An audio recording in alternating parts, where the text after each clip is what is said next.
on the bonus disc, you do a cover of Perhaps, Perhaps, Perhaps, Yeah. which is, you know, an old song. It's been done so many times before in so many different styles. Is it tough to actually sort of take on a song that's been done so many times and so well before? What's so cool is that's what is so unique about the Pussycat Dolls is as a group is the history behind it, so it gets to show yet another side of us and where we come from. I personally love jazz singing. I grew up singing a lot of classic standards and jazz, so Ron Fair produced that song as he produced Feeling Good. So, Sway. So we wanted to have another song that kind of we were able to sing, in a different way and dance in a different way, and just an old PCD throwback. That's what's so unique. We can do that as a group and expand ourselves like that as a group. And as far as recording it, for me, I just love singing that. If I could, I'd just sing old school like that all the time, probably.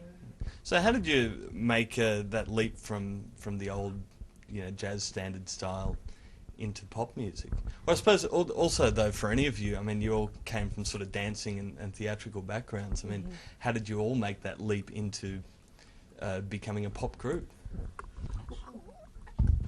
I think that for me, especially growing up doing that kind of stuff, it was an easy transition because all my life I've been performing in some way, getting on stage and performing in front of crowds and stuff. And so, obviously the music had changed when we became a recording group, but still just getting out on stage and getting to do what I love, it seems natural. It seems like that's what I'm supposed to be doing.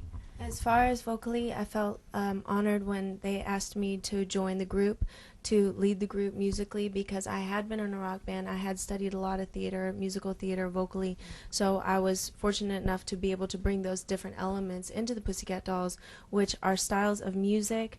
Obviously, we all have our own sound, and our styles of dance and fashion and everything is so unique and such a wide range. So we all have our own different stories where we came from. We entered the group at different times. So.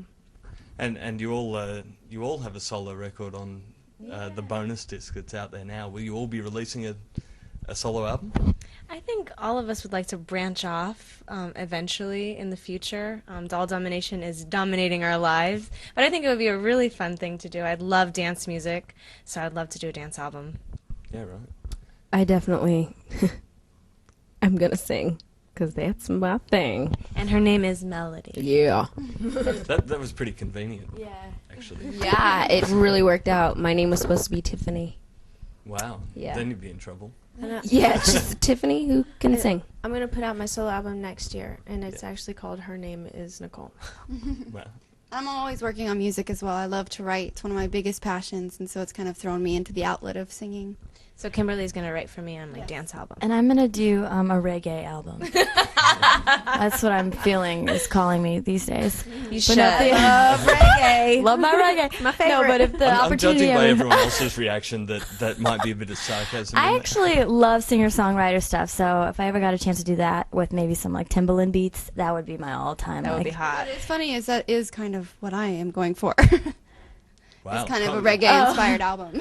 Oh, reggae, okay. I'm getting confused. I had all those genres just thrown at me. What's happening? Yeah.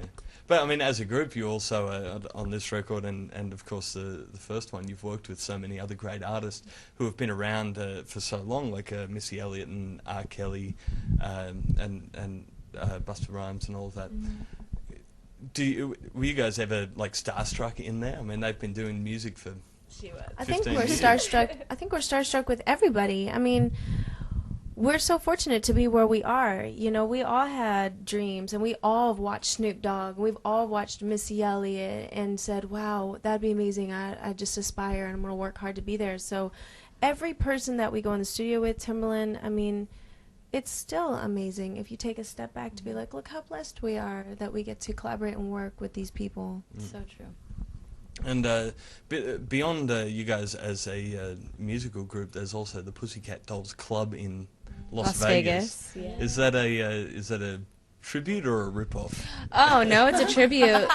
The Pussycat Dolls is a brand, so a rip-off. The Pussycat Dolls is a brand, and we're expanding all around the world. So it started with the lounges. So we're planning to have lounges everywhere. Hopefully in Australia one day. Right. And it's kind of like a combo mix of a throwback to where the Dolls came from and doing some of our songs.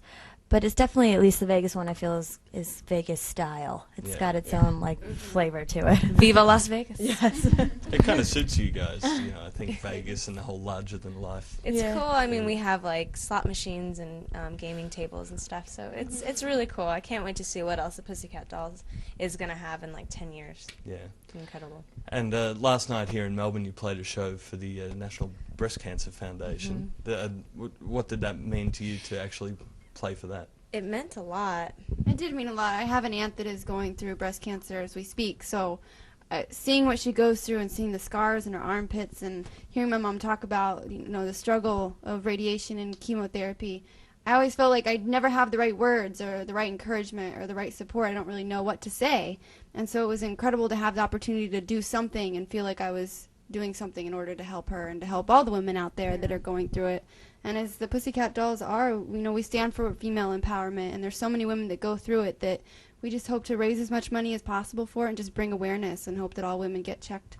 And also Christina Applegate, who was the original Pussycat Doll, who started with Robin Antin. She was diagnosed with breast cancer and she fought it, and it was really great to be on stage with her as well.